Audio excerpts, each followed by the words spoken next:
What's good? Why is everyone so tired? What's good? Can we get some energy in here? This is history right now. Barley House.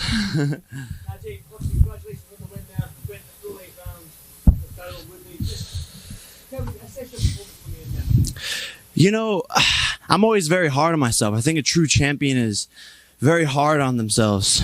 You know, I got the W, and I'm happy, but you know, I'm a perfectionist. I'm a knockout artist, and because I didn't get the knockout, I'm just like, damn. But it is what it is. He's one of the greatest welterweights of all time, 5-time UFC champion, and he came game. You know, he knew that this was going to be a war, and he brought that to the table. So I'm very happy. Like I said, he's been fighting 7 times as long as I have. So for me to come in there and have a dominant victory, let's be honest, that wasn't a split decision. What is the judge looking at?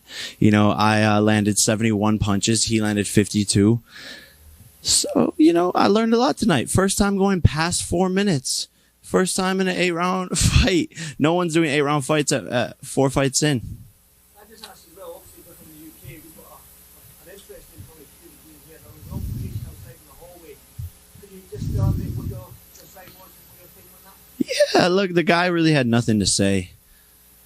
You know, he had a, you know, mediocre performance against, you know, my sparring partner. All credit to Anthony Taylor. He's a tough guy. But, you know, Tommy Fury is supposed to be this tough, big, bad guy, legendary bloodline. You know, I got into his face and I let him talk. I don't really have anything to say to him, you know. At the end of the day, I hired him to be here. I gave him an opportunity to shine. I don't really have anything to say to him. I don't really have any bad blood. I just said, yo, like, tell your girl, get out of my DMs. At the end of the day, will we see that fight? I'll run that shit easy. You know, that's an easier fight than Tyron, in my opinion, but who knows?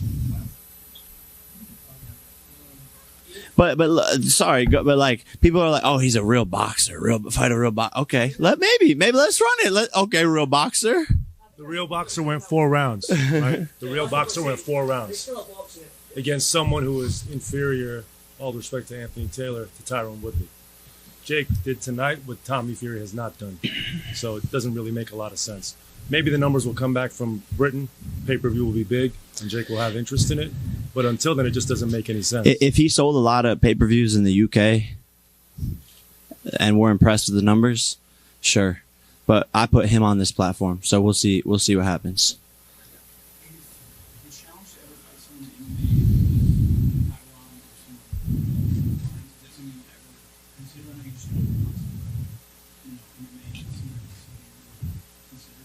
Not right now, man. Shit, I'm just getting warmed up, you know? I'm a boxer at the end of the day. I haven't trained MMA at all. You know, I'm only 4 fights in. Let me prove myself in this sport first. So I understand, like, it takes time. Like, if I look at Floyd Mayweather's record, like, I don't remember his first 10 opponents. So I'm asking you, if your next opponent should be something like Tommy Fury, or do you want to take Woodley on again and then have a more convincing victory until you call out somebody like Tommy Fury? Yeah, look, I mean, no, like you said, no one's doing, as saying this as humbly as possible, no one's doing this big of fights, 4 fights in boxing history ever. No one watched Floyd's 4th fight. Canelo fought a guy who was 0-0 in his 10th fight. I'm taking on world champions, 5-time UFC champion in my 4th fight, selling out arenas in my hometown. You know, if Tyron Woodley gets the tattoo, he better get it fast, because otherwise we're going to book a different opponent. I told him if he wants to get the tattoo, put it on his Instagram.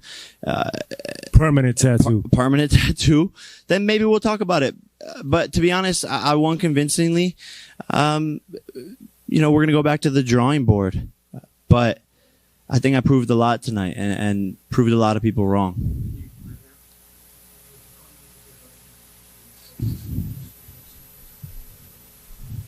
Yeah, look, this is boxing, you know. I hadn't been hit up until that point in any of my fights with 10-ounce gloves. So that's the first time I take a shot with 10-ounce gloves. I repeat, that is the first time I took a real shot with 10-ounce gloves in 4 fights. I ate it. It was a good shot. This is boxing. If you're a mechanic, you're going to get dirty. But I proved I have a chin, you know, boom, get hit, come right back. Okay, cool. You got that round with that shot. No problem. I learned from it. I made adjustments, and he didn't land it again for the next 3 rounds. So it is what it is, you know. I like that. I noticed you kind of saw him as well and landed some body shots. That you could make sure it's on that more. You know, look, like I said, I'm very hard on myself. Yeah, I fought a good fight. I won convincingly. I was landing to the body a lot. Coming into it, something in my legs was a little off even before the fight started. So most of my other fights, I felt amazing, like a rocket ship about to go off. This fight, I was just like a little slow. I think maybe we had too long of a camp. I think I've been doing this back to back to back to back to back. 4 fights, 18 months. Most pros aren't even that active. So, you know, I could have done better always. There's always room for improvement in this sport, no matter who you are. And I want to be a champion, a world champion. So I got to go back, watch the footage, study, get better. Why no stoop? Real quick, I noticed you were standing into why no stoop? In sparring, we don't sit down, you know. So in the fight, why sit down? And I wasn't that tired, you know. But like I said, my legs didn't feel as powerful. But I mean, I wasn't tired. I could have went 2, 3 more rounds, 4 more rounds, whatever. It is what it is. Obviously, you wanted the knockout. But is there any part of you that's actually happy you went 8 rounds? You got hit, you had to show that you was adversity, had to show your gas tank. Is there any part of you that's actually happy in a weird way that it played out? For sure, dude.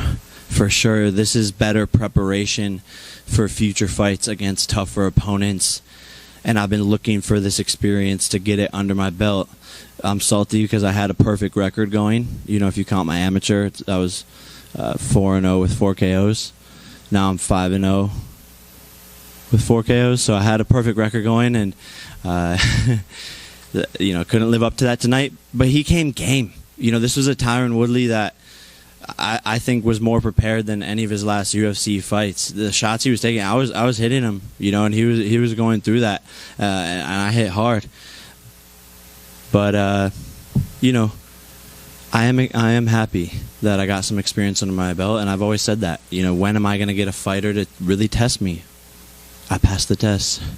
Obviously, you're amped up in the ring, the tattoo better, everything like that. But you're still young in your career, 4-0. To go and start doing rematches. So, do you think at some point you will see Tyron Woodley again, or is there a part of you that feels like you want to put him behind you and move to somebody else? Yeah, we'll see. You know, part of me wants to put him behind me. I won convincingly. Like I said, the split decision with the judges, to be honest, like, doesn't make any sense. I landed 71 punches. He landed 52. It's not even close. You know, we'll see. If he gets the tattoo fast, puts it on his Instagram, I might consider it. You know, I would come in, make adjustments with my legs feeling better than they did tonight. And I do think I could do a lot better. I wasn't even landing some of my best punches. Some nights you're on, some nights you're off. This is a peak performance sport. You do everything in camp for one moment. Some days in camp I felt way better than tonight. But some nights when you come in for that peak moment, you're just not everything's there, and it is what it is. I'm not making any excuses. I still won. I still did good, but I know I can do better.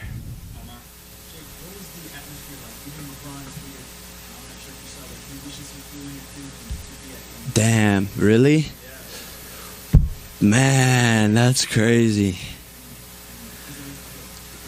I'm like getting teary-eyed. That's sick.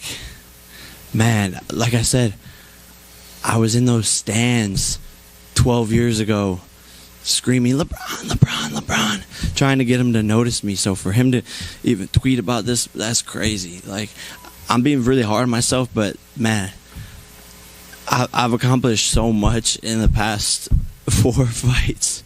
No one's doing this, you know? No one's ever done what he's doing in 4 fights. That's unequivocal. Try not to cry. But for him to even tweet that is crazy.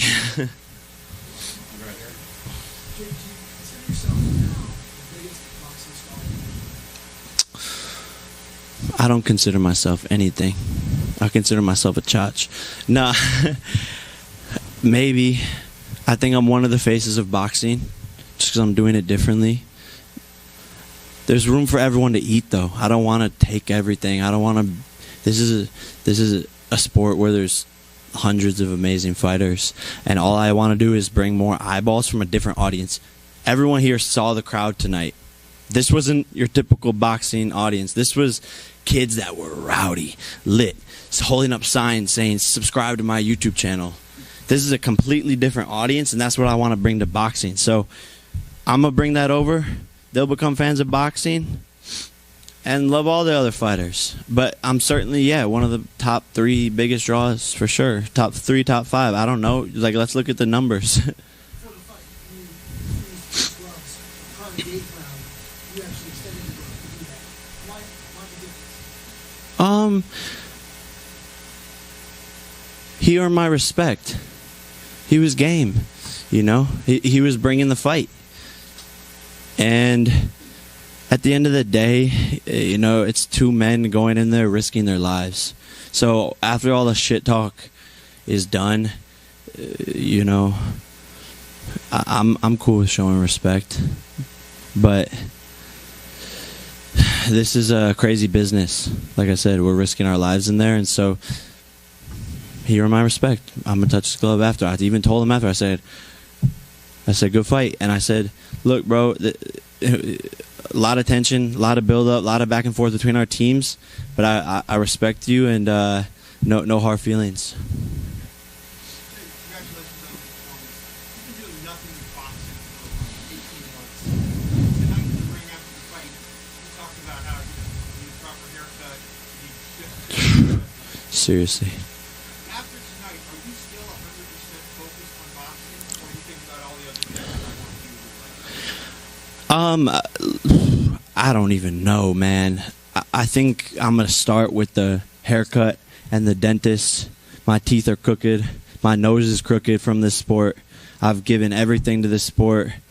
I haven't gone on vacation in 3 years. There's a lot for me to do right now. We'll see. You know, I have a beautiful girlfriend who needs some attention. I have a lot of things to figure out. Nikisa and I, we're gonna go back to the drawing board and figure it out. This is my bread and butter right now, though. So we'll see. You know, right now I'm a little tired. That was my first 8-round fight. So I might wake up tomorrow morning and be like, let's fucking go. Sign the next contract. Or I might wake up and be like, damn, I need to go to Turks and Caicos.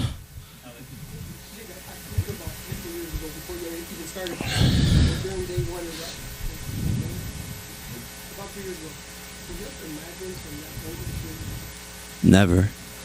You know, I knew I would be doing great things in this sport, and I knew how bad I wanted this. I just didn't think it would happen this fast. I mean, look at how many fucking cameras. Like, who are these guys filming?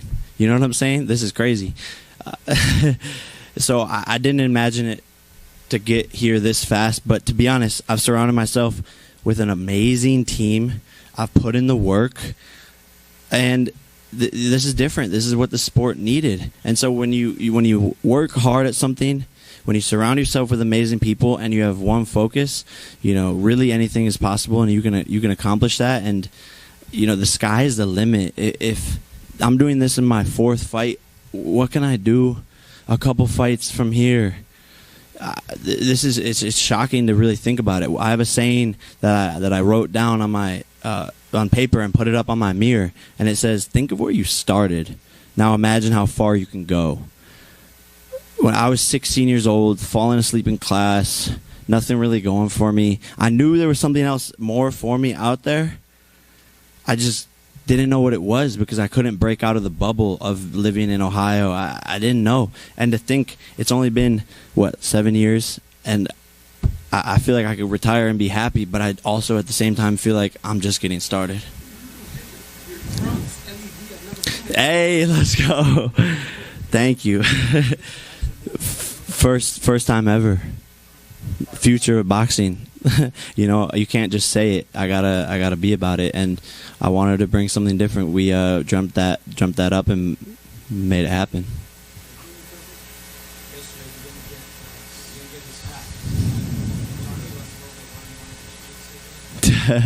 First and foremost, shout out to you for wearing the Boohoo Man collection, the Problem Child Boohoo Man collection. I like that. The sweatshirts. That's some dope shit right there. BoohooMan.com. Man, I don't know. Everyone tries to be such a macho man in this sport, and I like to just have fun, make jokes, troll, grab cheeks. Jake, in the next fight, are you looking for a challenge or money? I mean, all my fights thus far, I've looked for the challenge. You know, I'm finding out what I'm capable of in these fights. You know, this is how we got here today. I'm always looking for the challenge because me as a businessman, I need a hard opponent who people are going to want to tune in to see. I'm not trying to do small pay-per-views. I'm trying to make history. And all I've done since my first pro fight is increase the level of competition. First pro fight, I'm going up against a guy, the beast from the Middle East. Boom, boom, boom. He's supposed to beat me. Oh, shit. 1 round. Okay, let me fight a real athlete who's supposed to be a dog who can jump 36 inches in the air. Nate Robinson. Okay, I won. Damn, okay, I'm good. Okay, let me fight a champion, a wrestler. You know, maybe he's not the best striker, but he's a real fighter. He could take a shot from Robbie Lawler. Okay, I beat that guy. Boom, now we're at Tyron Woodley, 5-time UFC champion. Wow, I beat him? Okay, damn.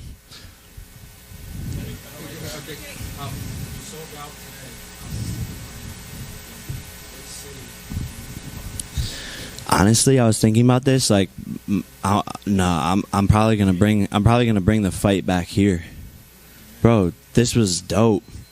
This was a dream come true, and you saw the audience and the gate we did today was crazy. You know, we got some stats, but the live gate was bigger than Conor McGregor's headlining event of the UFC in his hometown, Dublin, Ireland. So I sold more tickets than Conor McGregor did with the whole backing of the UFC in my 4th fight ever. We did more revenue. So might as well just bring it back here, and the crowd was lit. Everything was dope about this fight week. And the crowd was there from 7 p.m., which is very, very rare for boxing, right?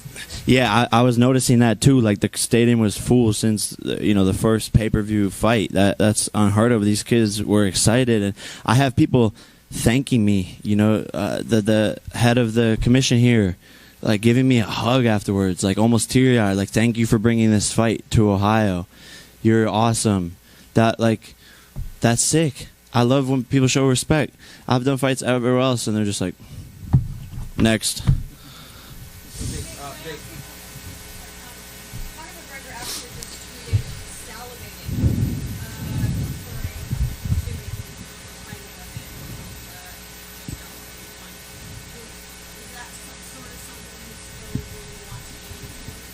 For sure. We're on the path to a lot bigger fights. I'm salivating too because I'm just getting warmed up. Conor McGregor has a lot more to focus on besides me right now. I'm 5 wins in a row. He's 1-3 in the past 4 years. So guy needs to get off of his little vodka or whatever the fuck his brand is and sober up and start to get back in the fucking gym, and then we can fucking fight. But to be honest, no way he hits harder than Woodley. He doesn't weigh as much as Woodley. He's shorter than Woodley. I said it before the fight. I think Woodley's a harder fight than him, especially on the weight where he's going. Conor's going down. I'm going up. Woodley came in game. We'll see. Two more guys, then we'll go celebrate with his family. Congratulations. If you want to respond, make you for 3 hours and stuff. I know you made news about him. I just want to see When you read me the tweet, I read it like, these guys bro suck. Again, another loser talking up. Of course he wants a payday. I'm the money fighter, one of the money fighters now in boxing. The guy's got a chin, but he doesn't land punches, right? So, that fight's there. No problem. Thank you for the attention. Thank you for watching me. I appreciate it, fanboy. Jake, so I remember when, you had less subscribers than me, and then you moved me out of water. This is a legend. This is a YouTube legend, by the way. Fuzi in the building. This is a legend right here. So if you don't know who he is, he's a YouTube OG GOAT right here. Jake, my question to you is, you feel like the media is putting too much pressure on you? Like, look what you have to do. Like, you just went 8 rounds with Tyron Woodley, and nobody thought, like, voting beforehand, I don't care what anybody says, all the votes were against you. Everyone thought you were losing or getting knocked out, but you're still here today talking after a no lead. You feel like the media is putting too much pressure on you to perform over what you're capable of doing too early on? I think the media and the fans or haters are definitely holding me to a very high standard because because I have a loud mouth, so like almost rightfully so. But I like that. That's what makes me better. That's what makes these fights bigger. And by the way, not only did I live up to the occasion, I won the occasion. And I have 8 rounds of experience now under my belt. I learned I can take a big-ass shot from a guy who's knocked out all you guys in the UFC. So, let's go, baby. Like, I love it. Keep on doubting me. All of you. Whoever it is. I know there's a lot of supporters in this fucking room, but whoever it is. Everyone said leading up to the fight, Tyron Woodley's in Jake's head. Tyron Woodley's in Jake's head. Get the fuck out of here. I'm made of steel from toe to head to brain, everything. So I'm just getting warmed up and, you know, keep doubting me. You'll see. Congratulations, Jake. Thank you, guys.